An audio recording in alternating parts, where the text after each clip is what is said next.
It's never too early to start thinking about Christmas. 47 swung by the White House gift shop, and he had his eyes set on a big, beautiful ornament. Melania is already casting around for elves, and when the tree's erected, Santa Claus is going to spend bigly. Quote, I am proud to be the only president, with the possible exception of the late, great George Washington, to donate my salary. My first paycheck went to the White House Historical Association as we make much-needed renovations to the beautiful people's house. Now, are you more of a giver or a receiver? Trump likes it both ways, because hours later, we got something big in our stocking. Tim Cook showed up with the biggest check of the season. Today, Apple is announcing that it will invest $600 billion, that's with a B, in the United States over the next 4 years. There's never been anything like it. Even you, that's even a lot of money for you. These investments will directly create more than 20,000 brand new American jobs. Apple says they have a new home, the Bluegrass State. For the first time ever, every single new iPhone and every single new Apple Watch sold anywhere in the world will contain cover glass made in Kentucky. It'll be the largest smart glass assembly line in the world.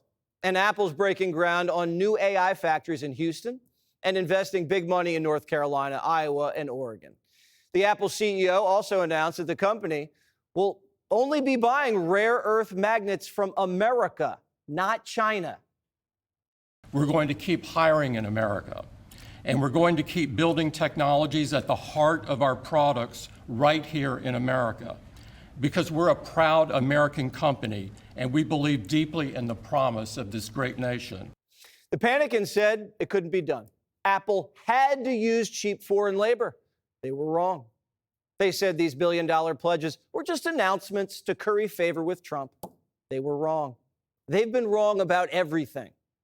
I watched this group of people on CNN and MSDNC too, the same thing, where they say, well, costs have gone up. Costs haven't gone up, they've gone down.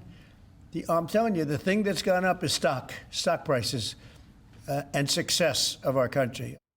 Now for a much harder deal, Russia. We had some very good talks with President Putin today. There's a good chance that there will be a meeting very soon. The president's expected to meet one-on-one with Putin. That means it's not just a talk. If everything goes right, a meeting like that usually means a treaty. If there's going to be a deal to end this war, it'll have to require the president to come in at the end and close on it, as I've seen him do numerous times. If he can end the Ukraine war after what he's done in the Middle East and elsewhere, he's a lock for the Nobel Peace Prize. And once he gets it, we can invade Greenland. What are they going to do? Take it away? Whoever inherits the White House in 28 should be very grateful. And who would that be?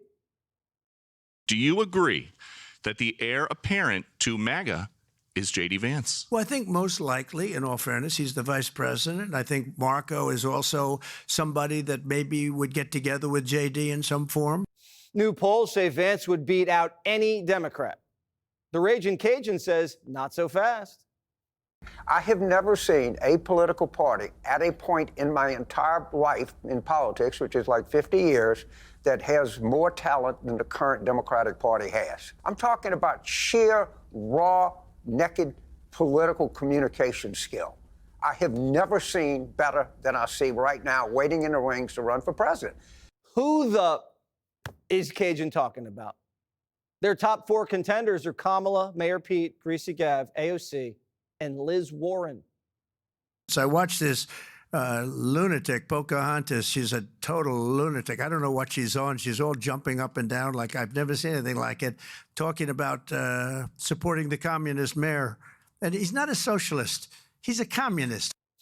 The whole party's on the lam. JB Back Ribs is harboring Democrat refugees from Texas who are terrified they're going to get gerrymandered out of power.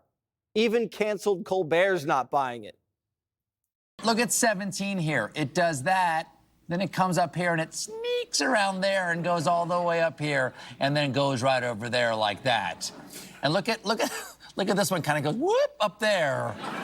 It's like the stinger on a scorpion down here. Is this common for all states to do? Well, we handed it over to a kindergarten class and let them decide. While Trump goes Christmas shopping for America, Democrats are showing up to dinner empty-handed.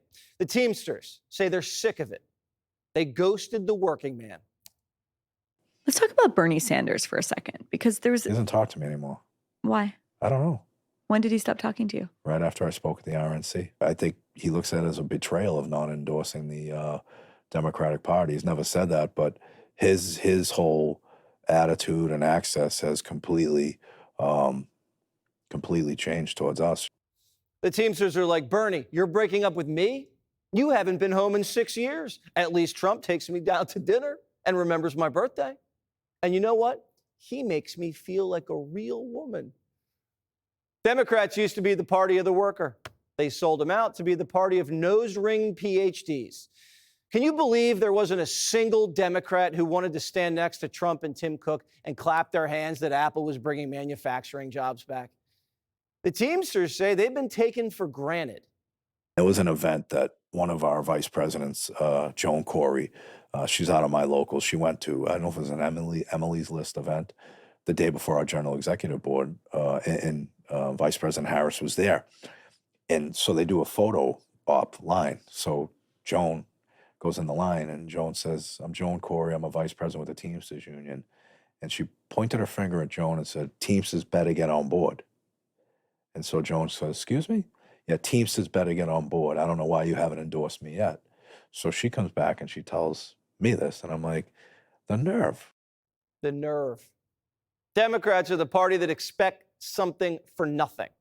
With an attitude like that, they're not getting invited to Christmas dinner anymore. We like guests that bring something to the table, like investments, peace deals, a great quote for renovations. That makes someone a good partner.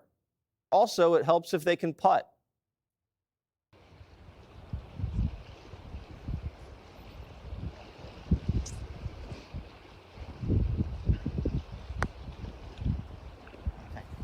Let's go! Oh, he has it on video, too. Click here to subscribe to the Fox News YouTube page to catch our hottest interviews and most compelling analysis. You won't get it anywhere else.